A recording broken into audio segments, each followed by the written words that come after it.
Hey everyone, and welcome to Carysgarage. And on this episode, like I started before, Suburban with an empty trailer. So, you know what that means.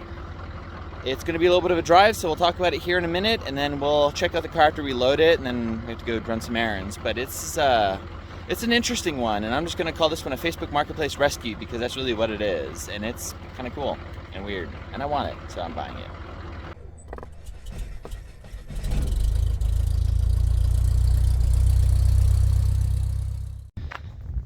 Got the car all loaded up and we're back at the house. I'm actually going to go take it to the car wash and spray it off and whatnot, but here it is. It's a 1983 Chevrolet Celebrity.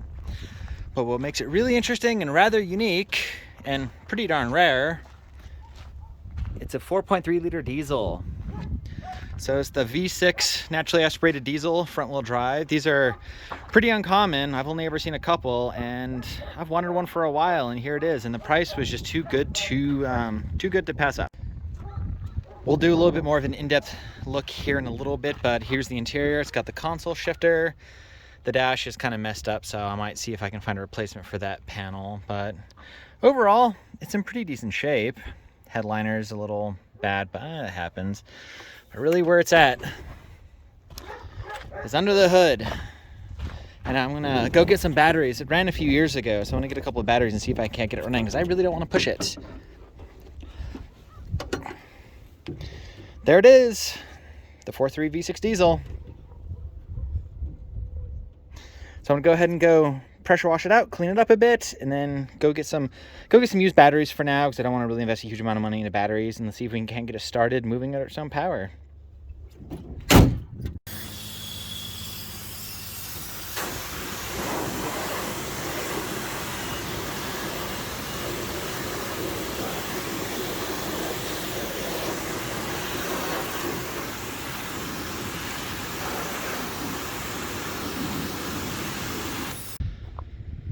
Got it all washed up. The exterior, I don't think really changed a huge amount, but the engine compartment definitely did clean up a bit. I have started working on it. Ignore the starting fluid, I'm not using that. I gave it a little bit of a small tickle. Definitely didn't work. These engines are too high compression, so I discovered that the glow plugs, all 6 glow plugs are dead, so I ordered a set. They'll be here today. We're gonna play with that and see if we can't get it fired up. It's been sitting for a while, but there's the 4.3 liter V6 Transverse diesel. Parts are very difficult to get for it that I've already discovered. It needs a radiator. It's got a really bad leak, so I need to probably see if I can get it rebuilt.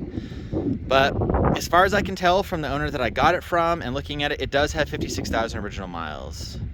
The paint is a little, tired. Sat outside for a long time, but you can see on the inside right here is the original paint, which actually, for the 80s browns, is really not bad. It's got pretty much power everything. Power windows, door locks. It's got the remote mirror on the driver and passenger side. Power seats. It does have the floor shift console. I'll get inside of it. Tilt steering, air conditioning, auto reverse tape deck. One thing I would like to find, I doubt I'll ever find one for a diesel, so I might have to modify a different one, but I do want a gauge pack because this one only has idiot lights for temp and volts and just a fuel gauge. So I would like to find that. That would be really neat. I'm probably going to put an aftermarket temperature gauge in because, I'd like to be able to monitor that.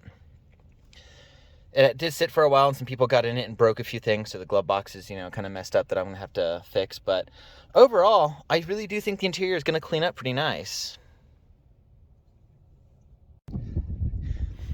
Here's the back seat. The door cards are in incredibly nice condition. The back of the seat on the top is sun-baked, and the headliner is sagging and coming apart, so I'm definitely gonna have to figure that out at some point. But a really nice deep clean on the interior. We'll be able to bring it around, make it look really nice. It's got all the original wire wheel covers with the steel wheels. I'm gonna have to find a tail light. Thankfully that's not special to the diesel, it's just Celebrity, so that won't be too hard. I do need to fix this and put a lock cylinder in it. You currently have to open it up with a screwdriver. There's really not much going on back there right now. Overall, for what it is, it's a very nice car, and it was very, very cheap. I only paid $400 for this thing.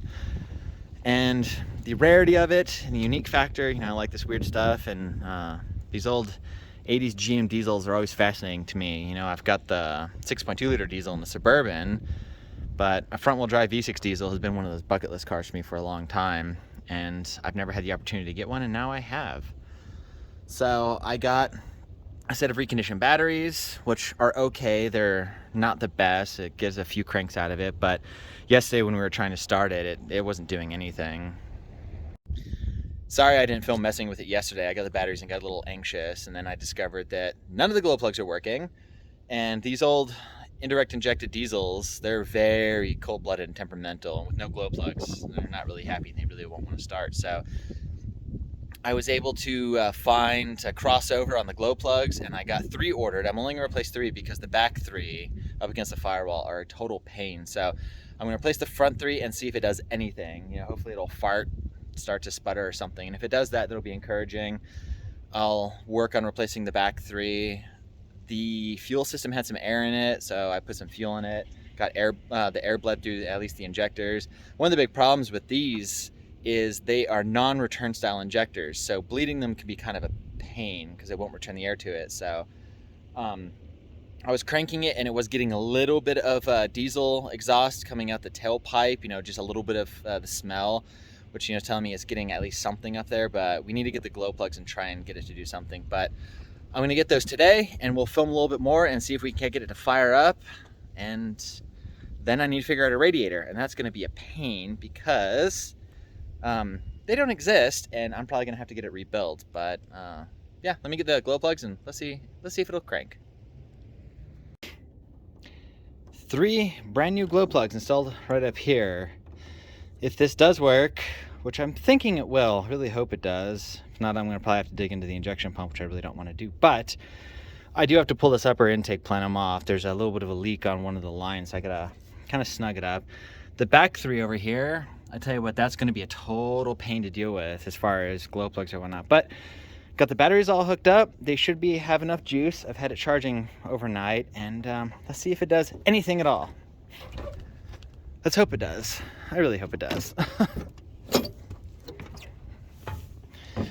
So somebody at some point bypassed the original glow plug setup, and it's got a momentary switch.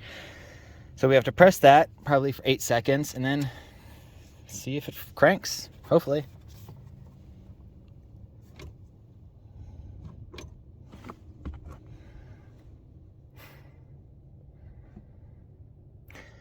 Maybe 10 seconds of glow. It's about 10 seconds.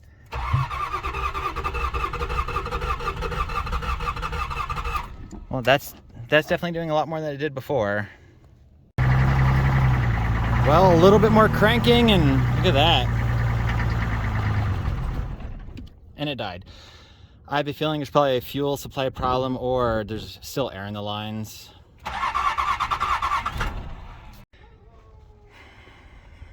Well, got it off the trailer. I did get it to actually start and idle. I did drive it off, but it appears we do have a little bit of a problem here.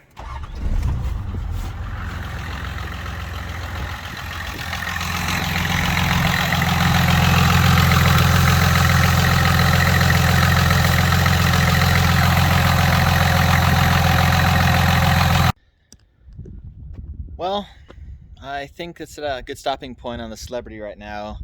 I think it might have a blown head gasket. I hope it's not a cracked head. I mean, I'm kind of not surprised from what the previous owner told me.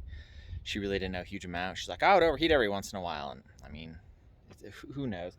So, you know, at least I did get it running to verify that and get it off the trailer. Now I'm going to have to see if I can find parts. I know head gaskets, they don't make them. As far as I know, I have not been able to find any. Hopefully I can find maybe a new old set, or I don't know. I have to figure out some options, figure out what to do, because I want to get this thing fixed and drive it. It's just too cool. But anyways, thanks so much for watching. I really appreciate it, and catch you on the next video.